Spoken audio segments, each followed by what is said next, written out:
कि social media के माध्यम से सब लोग जान रहे होंगे, फिर भी एक बार परिचय दे रहे हैं। घाटी तो और यहाँ से जहानाबाद से लोकसभा के प्रत्याशी। आप सब लोग वोटर हैं? कुछ लोग नहीं भी लग रहा है। अच्छा, जो पहली बार वाले हैं, पहली बार वाले कितने हैं? कितने लोग हैं पहली बार वाले पर हाथ उठाएंगे? क्योंकि पहली बार वाले पहली बार वोट देने जा रहे हैं, तो किसके नाम पर वोट दे रहे हैं, कैसे दे रहे हैं? आप लोग वोटर लिस्ट में नाम ऐड करवा लिए? ऑनलाइन करवाए हैं कि ऑफलाइन करवाए हैं? ऑफलाइन करवाए। ठीक है, अभी भी जिनका छूट गया तो ऑनलाइन हो रहा है। इलेक्शन कमीशन की साइट पर जाकर ऑनलाइन करवा दीजिएगा। तो 1 तारीख को आपके यहाँ मतदान है, 1 तारीख को। और लोकतंत्र है। होता क्या है कि हम लोग पंचायती चुनाव में खूब जोर लगाते हैं, नहीं मुखिया बनाने में, वार्ड बनाने में, पंचायत समिति बनाने में। मुखिया वार्ड बनाने में भी जोर लगाना चाहिए, विधायक बनाने में भी जोर लगाना चाहिए, सांसद बनाने में भी जोर लगाना चाहिए। देखिए, मुखिया जी जीतेंगे तो हो सकता है कि हमारे घर के आगे नली बना देंगे, ज़्यादा खुश होंगे तो वो वेपर लाइट लगा देंगे, और ज़्यादा खुश होंगे तो इंदिरा आवास दे देंगे। उससे हमको व्यक्तिगत लाभ मिलेगा, वो भी बनाइए, अच्छी बात है। पंचायती स्तर की इसीलिए चुनाव है। लेकिन सांसद चुनाव में बहुत लोग ढीला सुनी कर देते हैं। कोई पटना में है तो वहाँ से नहीं आएगा वोट देने, जहानाबाद में है तो वहाँ से नहीं आएगा, दिल्ली बॉम्बे वाला तो छोड़ दीजिए। मुखिया चुनाव, वार्ड चुनाव में दिल्ली और बॉम्बे से भी लोग रिजर्वेशन करवा के आते हैं ना। लेकिन सांसद चुनाव में लोग नहीं आते हैं, उसको छोड़ते हैं, अरे बड़का चुनाव है। समस्या ये है कि इसमें डायरेक्ट लोगों को लाभ नहीं दिखता है कि सांसद बन जाएंगे तो हमारा का चप्पा कर देंगे, सांसद बन जाएंगे तो हमारा इंदिरा आवास दे देंगे, वृद्धा पेंशन में नाम जोड़ देंगे। लेकिन इससे बहुत बड़ा फायदा हो सकता है। सब कानून संसदीय भवन में बनना है, मुखिया जी कानून नहीं बनाते, कानून वहीं बनना है। वहाँ आपको व्यक्तिगत फायदा नहीं दिखेगा, लेकिन सामूहिक रूप से जो फायदा मिलेगा ना, वो चाहकर भी आप इधर नहीं जा सकते। जैसे आज के डेट में कोई ऐसा आपका सांसद नहीं है जो संसद भवन में खड़ा होकर बोले कि भैया पिछड़ा आयोग है, दलित आयोग है, अल्पसंख्यक आयोग है, महिला आयोग है, तो सवर्ण आयोग क्यों नहीं? सवर्ण समाज में भी गरीबी है ना, इसके लिए भी एक आयोग होना चाहिए ना। और आयोग हो और उसके संवैधानिक दर्जा दिलाए और उस पर स्टडी करे, उस पर एक टीम गठित किया जाए और सवर्णों के गांव-गांव में घूमिए और उनकी स्थिति के बारे में जायजा लीजिए। आप तो अभी भी मान रहे हैं कि सब जमींदार हैं, तब जमींदार बचा है कोई? अब तो बेचारा किसानों नहीं रह गया है, 75% हिस्सा तो बेचारा मजदूर बन गया है। आप संवैधानिक रूप से जमींदार घोषित किए हुए हैं, तो कब तक जमींदार रहेंगे? कब तक जमींदार रहेंगे? सिक्योरिटी गार्ड की नौकरी अगर नहीं रहे तो हमारे आधे लोग तो भूखे मर जाएंगे। सब तो फॉरवर्ड ही बस सिक्योरिटी गार्ड की नौकरी कर रहा है, दिल्ली में, बॉम्बे में, सूरत में, पंजाब में। पेट्रोल पंप पर नोजल मैन का काम कर रहा है। टेम्पू, सब जितना जो टेम्पू चलाने वाला दिल्ली में हम लोग जाते हैं, मैक्सिमम ही। तो भाई जमींदार कैसे हुए? जो सिक्योरिटी गार्ड हम हैं, टेम्पू हम चला रहे हैं, पेट्रोल पंप पर डीजल पेट्रोल भरने वाला नोजल मैन का काम हम लोग कर रहे हैं, तो जमींदार कैसे? ये आवाज़ कौन उठाएगा? आज है कोई उठाने वाला? EWS रिजर्वेशन मिला, उसमें सब समाज को उम्र सीमा में छूट मिलती है ना, भाई सिपाही में, दरोगा में, या कोई विभाग में, BDO में, BPSC में, UPSC में। यदि आप फॉर्म भर रहे हैं तो आपको 2 साल का, OBC हैं तो 2 साल, SC ST हैं तो 4 साल, EWS वाले को कितना साल का छूट? एक भी नहीं। तो फिर ये रिजर्वेशन किस नाम का? फिर ये आरक्षण किस काम का जो आपको छूट ही दे रहे हैं? बहुत सारे लोग हैं, युवा हैं, जो आपके गांव के भी होंगे, दिल्ली में तैयारी करते होंगे UPSC का, BPSC का। वो बेचारा को लगता है कि एक बार और मौका मिल जाता तो अभी हम निकाल लेते, लेकिन उम्र खत्म हो गई। और यही यदि 2 साल का छूट मिल जाए, 2 अटेम्प्ट कर लेगा ना, 2 अटेम्प्ट कर लेगा, हो सकता है निकल जाए। बहुत सारे लोग निकलते हैं। इसके लिए आवाज़ कौन होता है? तो केवल अपनी ही बात नहीं है, और भी वर्ग हैं, दलित हैं, पिछड़े हैं, अल्पसंख्यक हैं। हम लोग शुरू से सबको लेकर चलने वाले लोग हैं। नहीं, धान का कटनी होता है तो 5 बोझा खेत में नहीं रखा था ना पचपनिया के लिए? क्यों रखते थे? भाई उनके पास ज़मीन नहीं है, हम लोगों के पास ज़मीन है, वो लोग कैसे जिएंगे, कैसे सबको लेकर चलते हैं। तो ये सब बात जो आपके अधिकार की बात करने वाला कौन है, सांसद लोग बन जाता है, कोई मतलब नहीं है इस जहानाबाद में क्या सुविधा है नहीं सुविधा है। हर जिला को कुछ ना कुछ मिला है ना, दरभंगा को एयरपोर्ट मिला है, एम्स के लिए भी दरभंगा में लोग मांग कर रहे हैं ना, दरभंगा एम्स के लिए। गया में मिलेगा सेंट्रल यूनिवर्सिटी मिला ना, मुजफ्फरपुर में भी लोग एयरपोर्ट की बात कर रहे हैं, वो भी लगभग अप्रूवल मिल ही गया।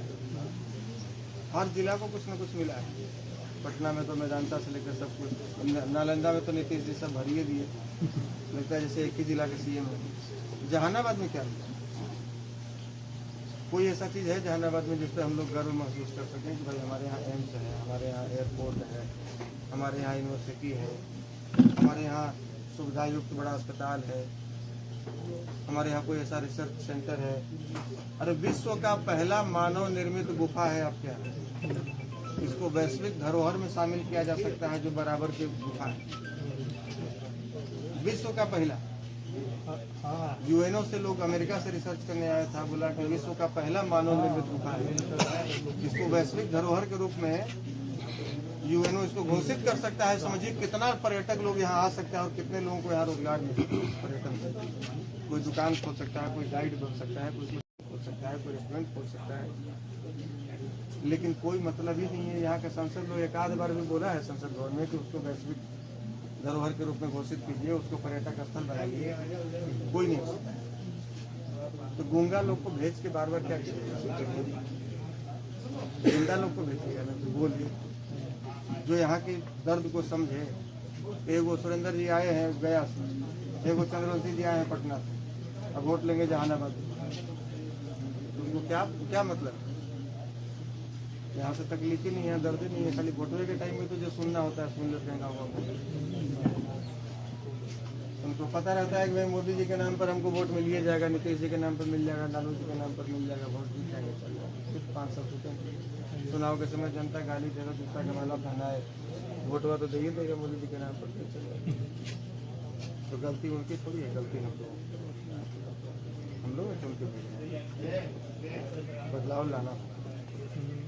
हम लोग नहीं बदलेंगे कैसे बदलाव? ये सब आवाज़ उठनी चाहिए। यहाँ पर छात्रावास नहीं है, जैसे मान लिया आप ही के गांव का बहुत सारा ऐसा बच्चा है जो मेधावी होगा पढ़ने में, इसमें से भी होगा कोई ना कोई जो पढ़ना चाह रहा होगा, लेकिन माँ बाप सक्षम नहीं है कि शहर में रह के रेंट देकर उसको पढ़ा सकें। तो कोई एक छात्रावास की व्यवस्था होनी चाहिए ना, जैसे अम्बेडकर छात्रावास है, तो वहाँ पढ़ रहे हैं ना दलित बच्चे, लेकिन वहाँ केवल उसी वर्ग के बच्चे पढ़ सकते हैं, हमारे बच्चे कहाँ पढ़ेंगे? तो एक परशुराम छात्रावास भी बन गया, स्वामी सहजानंद सरस्वती जी के नाम पे छात्रावास बन गया, बनना चाहिए कि नहीं बनना? हमारे जो लोग स्वतंत्रता सेनानी रहे, जो देश के लिए लड़े, जो दलितों को मंदिर में प्रवेश करवाया, जो जमींदारी प्रथा खत्म किए, जिन्होंने गांव-गांव घूमकर और जमींदार भूमिहारों से, सक्षम भूमिहारों से जमीन दान करवाया दलितों को बसाने के लिए, हॉस्पिटल, कॉलेज, यूनिवर्सिटी खुलवाने के लिए, और 33 लाख एकड़ जमीन दान में दिवा दिया। वैसे लोग जिनका बहुत योगदान है इस देश के सर्वांगीण विकास के लिए, हर वर्ग के विकास के लिए, उन लोगों की जीवनी नहीं पढ़ाई जा रही है स्कूल में। उनका जीवन व्यर्थ न चला गया जो इतना किए, एक साजिश के तहत नहीं पढ़ाया गया। साजिश के तहत उनके बारे में बच्चों को जानने से रोका जा रहा है कि नहीं पढ़े, क्योंकि वो उस वर्ग के हैं, उस जाति के हैं।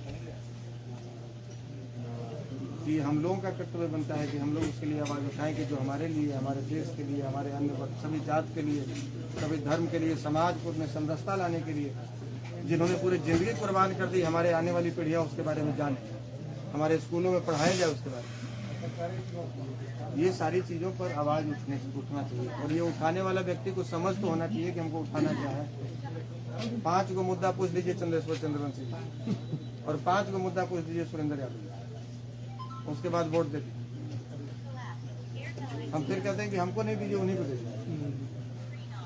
जयपुर से शुरू कीजिए और इधर तक लगातार 10 गांव का नाम गिनने के लिए बोलिए चंद्रेश्वर जी को खड़ा करके, यहाँ के वर्तमान सांसद बोलिए कि उंगली पर 10 गांव के लोग आपको वोट देंगे। हम वादा करते हैं नहीं बता सकते। क्या कीजिएगा वैसा मुर्दा सांसद बना के? जो जीतने के बाद 5 गांव का नाम नहीं जान रहा आदमी, वो गांव की समस्या क्या जानेगा? आपके यहाँ नली की समस्या है, गली की समस्या है, सिंचाई की समस्या है, आपके यहाँ ब्लॉक में भ्रष्टाचारी हो रहा है, थाना प्रभारी आपका घुसखोर है, क्या मतलब? हमको कोई मतलब नहीं।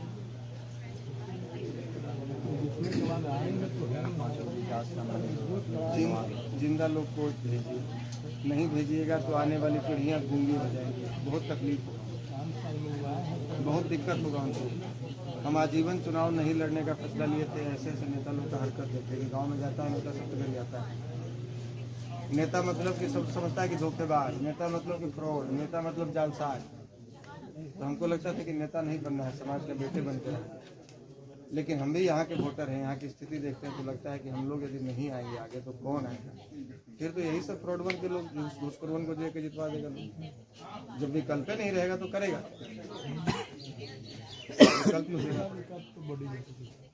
विकल्प देना पड़ेगा।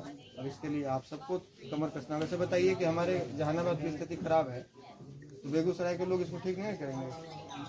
बिहार की स्थिति खराब है तो तमिलनाडु के लोग ठीक नहीं करेगा, और भारत की स्थिति खराब है तो कनाडा के लोग तो ठीक नहीं करेगा। यहाँ की स्थिति खराब है तो यहीं के लोगों को ठीक करना पड़ेगा, और ये युवाओं की जिम्मेवारी है। अब बूढ़ा बुजुर्ग लोग को, चाचा लोग को कहेंगे कि जाइए गाँव में घूम घूम के आप लोगों को जगाइए, बदलाव लाइए, जागरूक होइए। थाना प्रभारी भ्रष्ट है, बीडीओ भ्रष्ट है, डीएम गलत कर रहा है तो घेराव कीजिए, तो इनके बस का है नहीं। हम लोग को संघर्ष करना, आगे आने वाली पीढ़ियों को ठीक करने के लिए संघर्ष। तो हम अपने हिस्से की लड़ाई लड़ रहे हैं, अब बहुत ईमानदारी पूर्वक लड़ रहे हैं। हमको किसी कोर्ट से सर्टिफिकेट की आवश्यकता नहीं, इससे बड़ा कोई कोर्ट नहीं होता है। यहाँ जो बिल है इससे बड़ा कोई कोर्ट नहीं होता है। ये हमारा गवाही देता है कि हम लड़ रहे हैं ईमानदारी पूर्वक। थोड़ा थोड़ा आप लोग को भी प्रयास करें, बदलेगा बिहार। आज बिहार के बाहर जाते हैं तो बिहारी शब्द किस तरह से लोग लेता है, नाम तो आप सब लोग जान रहे होंगे, कितना अपमानित शब्द। बिहारी मतलब लोगों को लगता है कि चोर, डकैत, लेबर। दिल्ली में जाइए, पंजाब में जाइए, बिहारी नाम सुनते लगता है कि उन्हें उसको लगता है कि तेरा बड़ा गिरा हुआ आदमी एकदम। कौन बनाया है बिहारियों का ये इस तरह का परसेप्शन?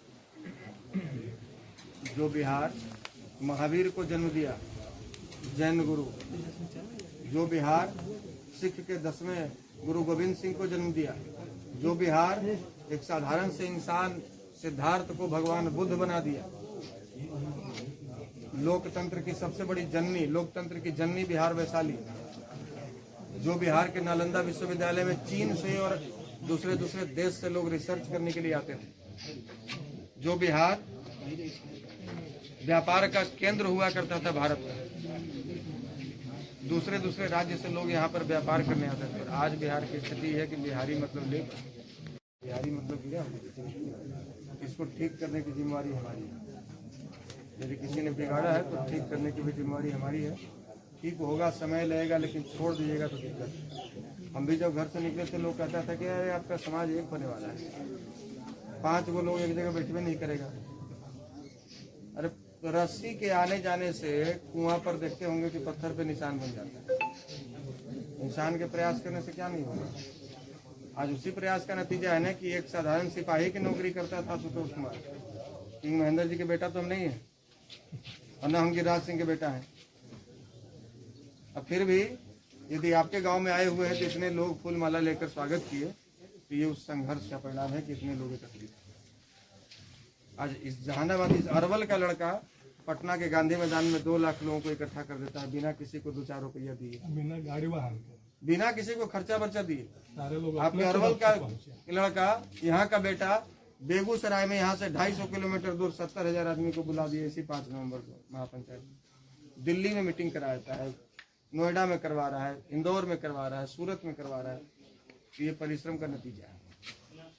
थोड़ा थोड़ा आप लोग भी प्रयास कीजिएगा तो सफल होगा। इधर उधर नहीं भटकना, दबाया जा रहा है हम लोग, इधर उधर भटकना नहीं है, और फालतू के मुद्दों में नहीं पड़ना। किसी जाति, किसी धर्म, किसी व्यक्ति के विरोध में हम लोग सोशल मीडिया पर कोई टिप्पणी नहीं करें। इससे बचिए। आपके पूर्वज बहुत समझदारी से सब वर्ग को साथ में लेकर चले और सबके बीच में सम्मान पाए। आज सोशल मीडिया का जमाना है। आप समझ रहे हैं कि हम फेसबुक पर लिख रहे हैं किसी के बारे में तो केवल आप ही तक पहुंच रहा है, नहीं, घर घर तक पहुंच रहा है और उसके मन में आपके प्रति नफरत भर रहा है, आपके आने वाली पीढ़ियों को बहुत मुसीबत में डालेगा। इस बात को याद रखिए, किसी भी जाति किसी धर्म पर कोई टिप्पणी नहीं की। आज अश्लील गाना लोग गा देता है किसी जाति को के खिलाफ में लेकर, फलाना जाति कैसे करें, बहुत गड़बड़ कर रहा है। अपने आगे बढ़ने के चक्कर में किसी जाति को आप अपने के अंदर आप अपने जाति के प्रति नफरत का बीज बो रहे हैं। अरे आप तो 10 साल 20 साल 50 साल बाद मर जाइएगा, आपका बेटा पोता भुगतेगा, उसको रहना है।